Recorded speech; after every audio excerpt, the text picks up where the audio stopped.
welcome. Over the past few weeks, India has been witness to a theatre of the absurd. An 83-year-old man suffering from Parkinson's disease has been asking for a sipper and a straw to be able to drink water in jail.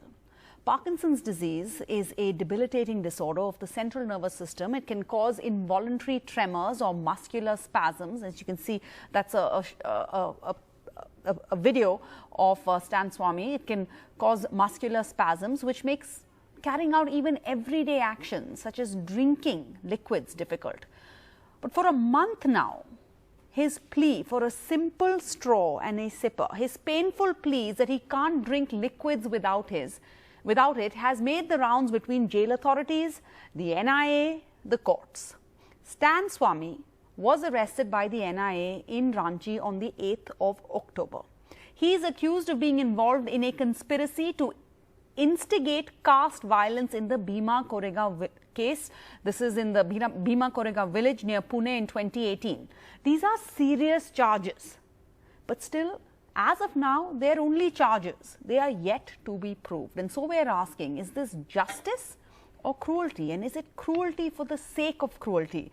Is it time to relook India's prison laws? Where is our humanity? I want to start by just introducing three of our guests for now. We have Siddharth Luthra, former Additional Solicitor General of India. We'll have Deshratan Nigam, a political analyst and lawyer, and Prem Krishan Jain, the additional DGP, former additional DGP of Maharashtra, and currently also a member of the State Police Complaints Authority. So, Siddharth Luthra, to you first. You know, since the 16th century, Lady Justice has often been depicted wearing a blindfold. But the blindfold is supposed to represent impartiality, not inhumanity. Is this reasonable? I must tell you that there are two aspects to this matter. The first is that whenever a person is put in jail custody, and I understand after his arrest he was sent to jail custody, there is to be a medical examination and the lawyers are supposed to give the details of his medical condition and send it to jail. And on the medical examination which takes place when a person enters custody, he or she is then supposed to be advised appropriate medical facilities or treatment as the case may be. Under the jail rules, it is logical and possible for a person who's got a medical condition to either be housed in the jail hospital or otherwise provided such medical treatment or facilities as you require. And therefore, this matter ought to have been resolved at the point when the gentleman entered jail. There should not have been an occasion for him to move an application. The application was moved, and for some reason, the court, rather than calling for a report from the jail, or sending it back with a direction to the jail that please act as per rules, get a medically examined, do it, they call for a response from the NIA. The NIA, once a person is lodged in jail, has no control. The control that is of the court, and the court is the one who's to ensure compliance with the jail manual or the prison rules as the case may be. And that is what ought to have happened. So I find it, I think the manner in which it is proceeded, and perhaps even the manner in which the application was moved or a direction to NIA sought is a little unnecessary. The relief and the result lay elsewhere, not by going to the NIA, because the NIA had no role in it at all. And I don't know why a notice was given. It was given after 20 days, or why the NIA took time. This was not relevant at all, because it's like this. If you have a medical condition, let's say you have fever, or you have a blood pressure, or you have a situation or sugar or diabetes, you are to be provided, you are to be taking your medical records when sent to judicial custody from the court. Those records are produced to the jailers and the medicine to be made available there and then, or you're allowed to carry your medicines. Okay, so how did we even get here is what Siddharth Luthra is saying, which leads us to ask, is this a pursuit of justice? Is this a vendetta? Or is this just yet another Indian falling victim to the legal system? Prem Krishan Jain, Stan Swamy filed a request for a straw and a sipper on the 6th of November. The counsel for the NIA then sought time, as Mr. Siddharth there says, shouldn't even have gone to the NIA, but the counsel for the NIA sought time to consult investigators. 20 days later, the counsel informed the court that the agency never had the straw and sipper. Then Stan Swamy had to file a fresh application asking then, okay, give me any straw and sipper. Oh, and also winter clothes, right? That matter is now going to be heard on the 4th of December. So let me ask you, is this justice or is this a vendetta? Because it sounds like a bad Hindi movie script. The bad guys make you do the rounds of the court around and around. Who are the bad guys here? Are they the cops? Are they the jail authorities? Is it the court, like Siddharth Luthra says? See, I would agree with Mr. Luthra when he said that once an accused has been produced in the court and he is sent to the jail, it is all between the jail and the judicial authorities. In this case, since he had made a request that his straw and sipper was seized by NIA, which I see no reason why the NIA should seize that sipper and his cup. So the entire complication arose because of that. The court asked for the NIA's opinion whether they had the sipper and cup in their possession or not. Whereas, as Mr. Luthra has very categorically and clearly stated, that this was a very simple matter. It could have been solved at the jail authorities level. They could have referred it to the doctor. The doctor could have said, yes, he cannot drink water. He cannot drink any liquid without this sipper. So provide one. Or otherwise, it could have been simply an order from the court that, okay, provide him one. I mean, instead of asking for the remarks from NIA, etc., which was absolutely superfluous in this case, it should have proceeded in that manner. So I don't know. I would not call it vendetta as far as the police is concerned or the NIA is concerned, because they had done their job. They arrested him, they put him before the court, and that was the end of the matter for them once he was sent to judicial custody. So okay. I don't know. I mean, I find it a systemic failure. Somewhere a systemic failure, but who is going to be accountable for this? Mr. Luthra, let me ask you then. You have absolved the NIA. You're saying you don't understand why it shouldn't have gone to them in the first place. But then why did the council take 20 days to get back to say, look, we never took the straw and the sipper in the first place? There are two parts to it. Whether an object was seized from Dr. Swami or Mr. Swami or not is one part on which a report seems to have been called, and this is what I've read in the papers, which seems to have been in newspapers, is the report that was called from the NIA. The NIA appears to have written back and said, well, we didn't seize anything. That is not relevant to the issue. Whether the NIA, even assuming the NIA had seized it or not seized it, that object is not, if it was seized, a seizure memo would have been made. Obviously, they say they don't have a seizure memo, they didn't seize it. That's not evidence in the case. That's not something which is going to be seized. The more pertinent issue is that if a person needs treatment, should the jail authorities not be sensitive to a person's medical needs? Because please understand, there is a distinction in law between police custody and judicial custody. Police custody means the person is housed in the NIA office. Correct. This is not NIA custody. This is judicial custody when the person is housed in jail.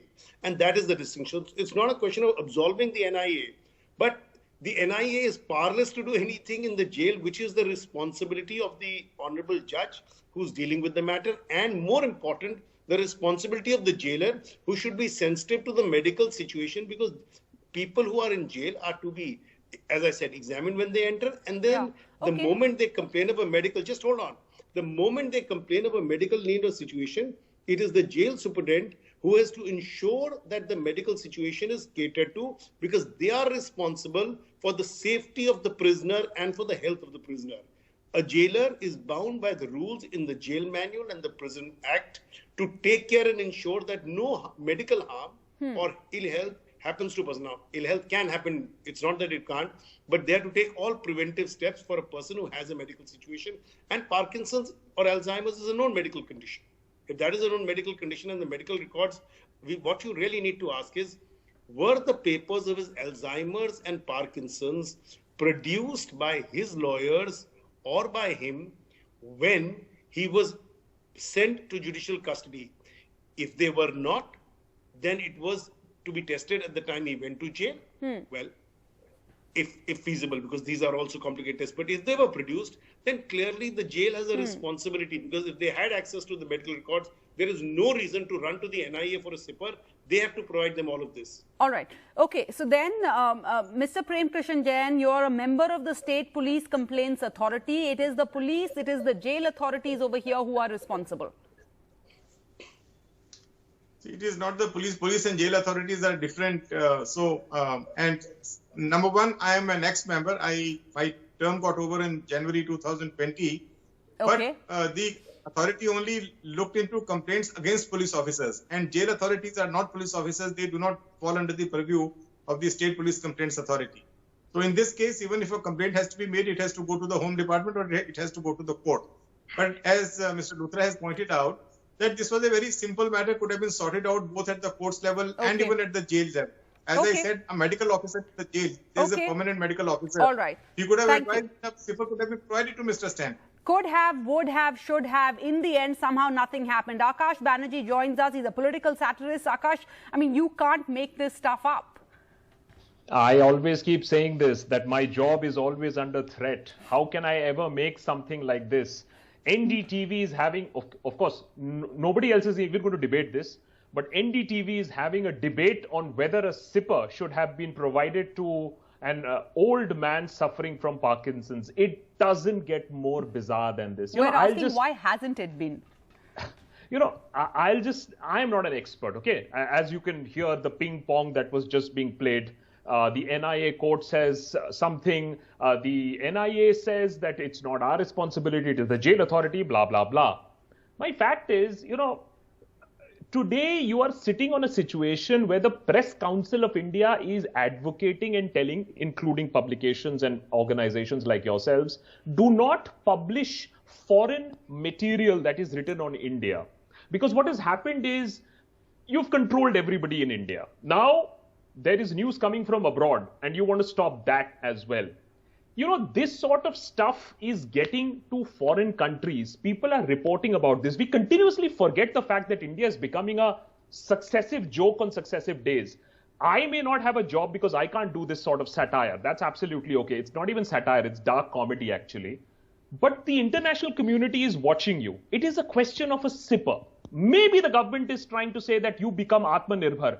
Maybe by denying Stan Swamy a SIPR, maybe his Parkinson's would be controlled because he will get back his motor controls. Besides that, beyond that, I am not being able to understand why would somebody have to wait for 20 days after filing an application for a SIPR. My simple point here is, and you can beat me black and blue and I may be trolled for it, even a Pakistani terrorist, had he been captured and if he had been in some sort of a medical condition approved by the court and wanted a SIPR, the SIPR should damn well be given to him, because this is not a question of jurisprudence. This is not a question of legality. It is not a question of ping pong. It is a question of basic humanity. And a SIPR is a SIPR is a SIPR. You cannot go around about it. So that's why I think the courts continuously come under this fire these days, is because they are losing the respectability. All the NIA court has to do is, whoever's responsibility is it, give the guy a SIPR. But they did not. Thanks so much.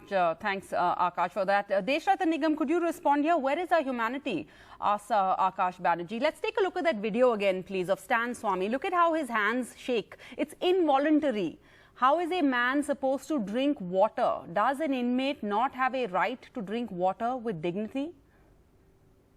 No, you're absolutely right. Let me fill up the factual gaps which probably nobody has pointed out. Today, the response of the jail authorities have come to the court and they said they have provided it from the first day itself. And not only the SIPR and the straw, but a wheelchair and two assistants have already been pointed. Then you have to see, all this must be a record of the jail authorities. So whom to believe and whom not to believe. And secondly, the entire complication arose because an application was moved by the Stan Swamy's counsel for NIA to return the SIPR, which they denied and the application was rejected. Another very important fact is Stan Swamy was arrested on 8th October and it took a month's time till November 6th to move an application for SIPR and straw. That's also quite strange. Why should a person who has such debilitating condition of Parkinson's disease wait for a month to move an application? So that's also quite an intriguing point. Yes, certainly it is between jail authorities and as my co-panelists have clearly pointed out, all these records must have been there.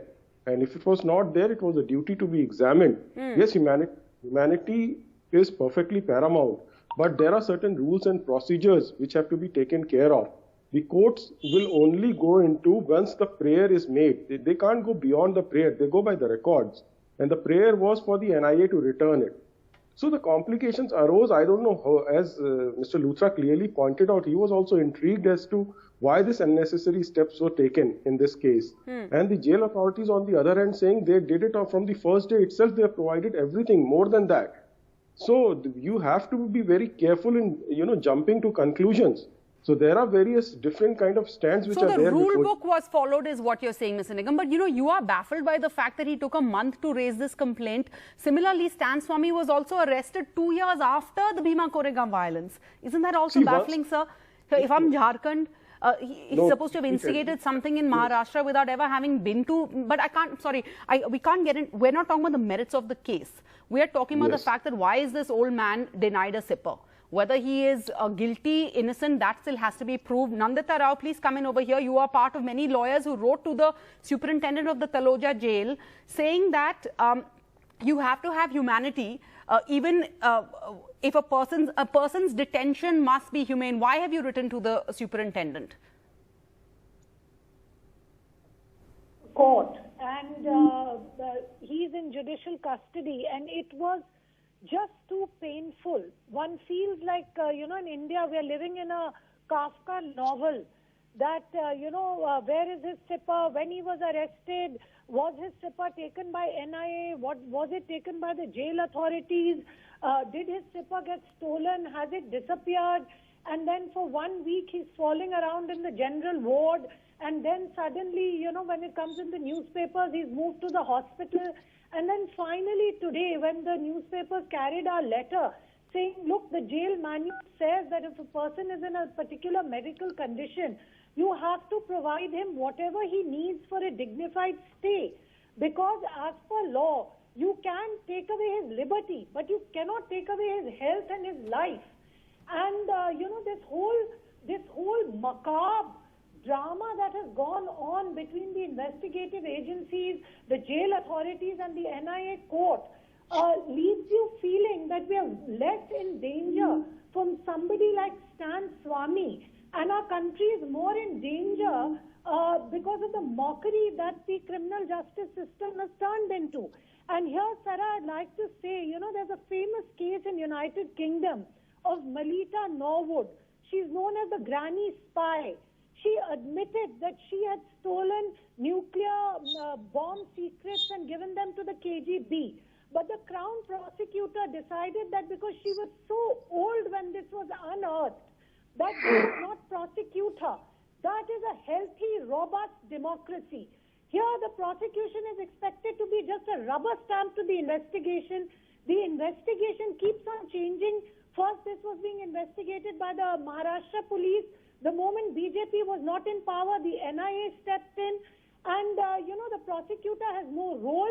Do we really need this 83-year-old? See, Parkinson's is not just about hands and legs shaking. You become delusional, you get hallucinations, you are not all there mentally. So what exactly is the threat if he is not arrested and he's on bail? After all, these are only allegations. Mr. Krishnan, okay, Nandita, Mr. Krishnan, quick response, please. I want to go across to the other panelists. What I wanted to state here is that the panelists before me stated about the delay in making an application and, trying to scandalize the whole thing. That may be a theory because these Maoist organizations have a tendency and have a history of blowing up scandals to embarrass the government. And this has been proved over a period of time. They've got 52 overground organizations which keep organizing agitations, which keep filing cases, whether they're true or false. Okay, but as of now, let's not forget he is still presumed innocent until proven guilty. Mr. Yashovardhan Azad, please come in here. Former Special Director of the IB, you've worked in Naxal areas. So now the charges against Sam is basically that, he's an urban Naxal. Now the actor who spoke in support of farmers is now a Khalistani. We are always othering, making the person the other. But even the other has rights, or do they not, sir? Of course, they have rights. And I know about Stan Swamy because I come from Jharkhand. And he's done great work for tribal rights. And I think the first mistake which the NIA did was that even if they had something against him, after all, they seized his laptop, they seized his phone, etc., and records, there was no need to arrest him. He's 83-year-old, and with Parkinson's, you can submit the charge sheet even in without... the middle of a COVID pandemic. Please. While protesting, farmers are told to stop protesting. They can, Sorry, sir, go ahead. They could have presented the charge sheet without arresting.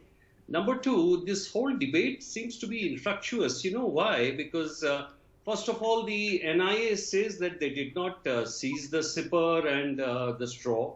And the jail authorities say that from the second day he was given these facilities. Maybe he wanted his original sipper or that straw. Thirdly, you know, when he's in the jail, he's under the jurisdiction of the prison authorities. And instead of all this bureaucracy and babugari, somebody should have applied to the prison superintendent.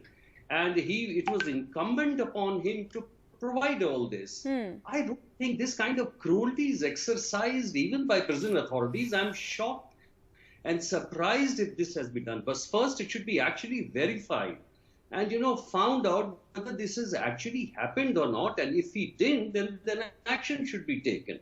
Because as rightly told by Mr. Luthra, he should have been medically examined. And if he was medically falling short on certain grounds, that should have been either provided within the prison or he should have been sent to the hospital. So these are the issues which really, but I don't need why such a lot of bureaucracy went into the whole thing. So the accountability can be established in minutes in this case. Well, I'm glad then that we have Sunil Gupta here. He's a former law officer. He's used to be spokesperson of Tihar Jail. Sunil Gupta, your book details how special benefits are made for certain prisoners. But forget about making an exception for Stan Swamy. What does the jail manual say about inmates who have special medical needs? We know prisoners have cigarettes, drugs, phones in jail. Why couldn't the jail authority just give Stan Swamy a sipper and a straw?